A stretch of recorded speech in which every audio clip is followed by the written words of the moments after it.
की इच्छा न सुनो हमें क्या फिर बता बोलिए गोविंद 6 महीना नहीं कभी नजर लगेगी ही नहीं। आप शनिवार को ये जो अखवा होता है सफेद वाला, इसकी जड़ थोड़ी ले लीजिएगा, थोड़ी मोटी हो, और मंगल को शनिवार के दिन काले डोरे में उसको पो लीजिए और बच्चे के गले में डाल दीजिए। जब तक वो रहेगी गले में तब तक बच्चे को नजर लगे नहीं सकती। करके देख लेना। तो देखिए मैया ने विचार किया मैं क्या करूं, फिर विचार किया बाप की नजर बच्चे को नहीं लगती है, लगती तो फूल जैसी लगती है। तो इन्होंने दशरथ जी की गोदी में बच्चे को डाल दिया। देखिए बहुत सब कुछ के था, राजा दशरथ ने बच्चे को गोद में लिया। आप जानते हो कि आज से बल्कि 40 साल पहले क्या मर्यादा थी, माने हम आप अपने बच्चे को खिलाना तो बहुत बड़ी बात थी, हमारे माता पिता के सामने देख नहीं सकते थे। और अब तो हॉस्पिटल में बच्चे होते हैं, अम्मा पापा घर में पड़े और पहले ऊपर मुंह धरे हुआ मैं ललुआ है मेरे पूत हुआ मेरे बचलुआ, मन मर्यादा नाम की कोई चीज अब नहीं बची। तो दशरथ जी ने सब के साथ लिया और दशरथ की गोदी में भगवान ने चौगुना ज्यादा बढ़ा। अब राजा ने विचार किया जितने यहाँ राजा बैठे हुए तो सब हमसे बनवे कम है, अब मैं इसे किसे दूं। फिर विचार किया गुरु चाहे बूढ़ा हो चाहे छोटा हो, गुरु तो गुरु होता है। इन्होंने गुरु की गोदी में डाल दिया।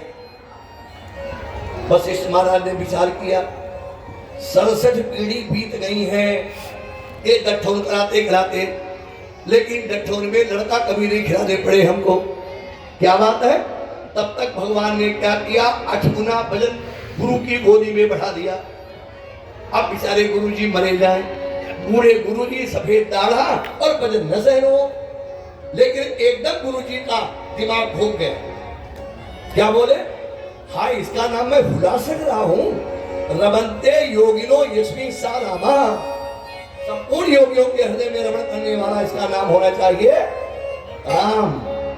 आगे 2 बार बोलते हैं, जय जय श्री रामचंद्र अवध के दुलारे, जय जय श्री रामचंद्र अवध के दुलारे, अवध के दुलारे प्यारे अवध के दुलारे, अवध के दुलारे प्यारे अवध के दुलारे, जय जय श्री रामचंद्र अवध के दुलारे, जय जय श्री रामचंद्र अवध के दुलारे, जय जय श्री रामचंद्र अवध के दुलारे।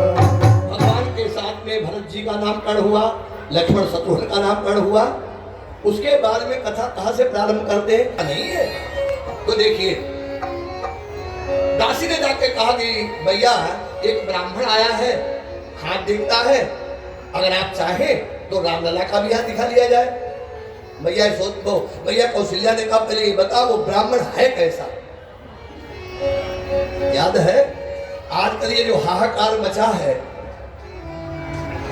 क्यों, वो गलती हमारी आपकी है। आज से 40 साल पहले हमारे घर में वृद्धों का राज्य था। वृद्ध दरवाजे पर डंडा लेके बैठता था, कोई भी आवे दरवाजे पर बैठाता था, गुड़ खिलाई पानी पिलाया, कोई अंदर जाने योग्य है तो भेजेगा वरना बाहर से वापिस। और अब बुजुर्गों की तो चलती नहीं है, जो आए सो अंदर, जो आए सो अंदर। जो चाहे कितना बड़ा पंडित हो, चाहे कितना बड़ा बाबा हो, चाहे कितना बड़ा रिश्तेदार हो, आदमी बसे और सोना डसे। जब तक जान लो तब तक अपने घर में प्रवेश मत दो। देखिए कौशल्या ने कहा पहले बताओ पंडित है कैसा। तो दासी कहती है क्या कि अवध में एक आदमी आयो, अवध में एक आदमी, एक आदमी अवध में एक आदमी। कैसा है बोले पढ़ो लिखो बूढ़ो ब्राह्मण शंकर नाम कहायो। पढ़ो लिखो बूढ़ो ब्राह्मण शंकर नाम कहायो। पढ़ो लिखो बूढ़ो ब्राह्मण शंकर नाम कहायो। संग सुशिष्य जान कौशल्या संग सुशिष्य जान कौशल्या अंदर भवन बुलायो। अवध में एक आयो। अवध में एक मैया बूढ़ा है, मैया ने कहा बुला लाओ। भाग करके दासी गई और क्या बोली शंकर बाबा से, भाग्य खुल गए विप्रवर चलो हमारे साथ और राजभवन में देख लो अब राम लला का। राजभवन में देख लो राम लला का। राजभवन में देख लो राम लला का। राजभवन में देख लो राम लला का। भगवान शंकर अंदर ले जाए गए तो शंकर, ये तो शंकर ही जी है, एक तो रूप बदले। तो मैया ने देखा और कहा ए पंडित तेरी सूरत हमें बिल्कुल अच्छी नहीं लगी, और सुन मैं अपने लाला का मुंह तो बहुत बड़ी चीज है, हाथ भी नहीं दिखाऊंगी। अगर तुम मेरे लाला के चरण को देख करके कुछ बता पाए तो बता। भगवान शंकर जी बोले विचार किया यहाँ तक आए हैं तो कम से कम भगवान का चरणार बिंदी देखने को मिल जाए।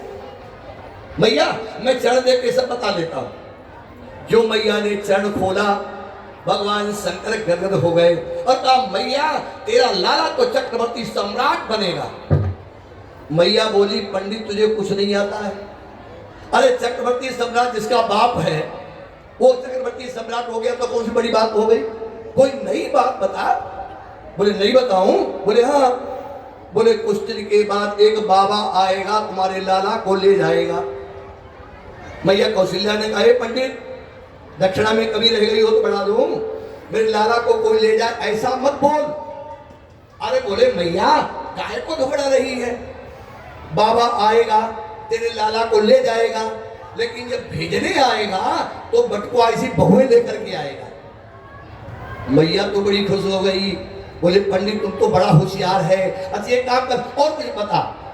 और बताऊं, जब लड़के का तुम्हारे विवाह हो जाएगा उसके बाद तेरा लड़का जोई बा कही। भगवान समझ गए कि भाग धतूरे खाने वाले पूरी पोल पट्टी आज खोल के जाएंगे। तो भगवान ने क्या किया, अपने पैर का अंगूठा शंकर जी की हथेली में लगाया। ए बाबा चुप। भगवान शंकर समझ गए, बोले मैया तेरा बेटा बहुत बड़ा बनेगा। भगवान शंकर तो चले गए। अब देखिए कथा कहां से प्रारंभ की भागवत में। बोले विश्वामित्र मुनि ज्ञानी, विश्वामित्र मुनि ज्ञानी, विश्वामित्र मुनि ज्ञानी, असहि विपिन शुभ आश्रम जानी। विश्वामित्र मुनि ज्ञानी, विपिन शुभ आश्रम जानी। विश्वामित्र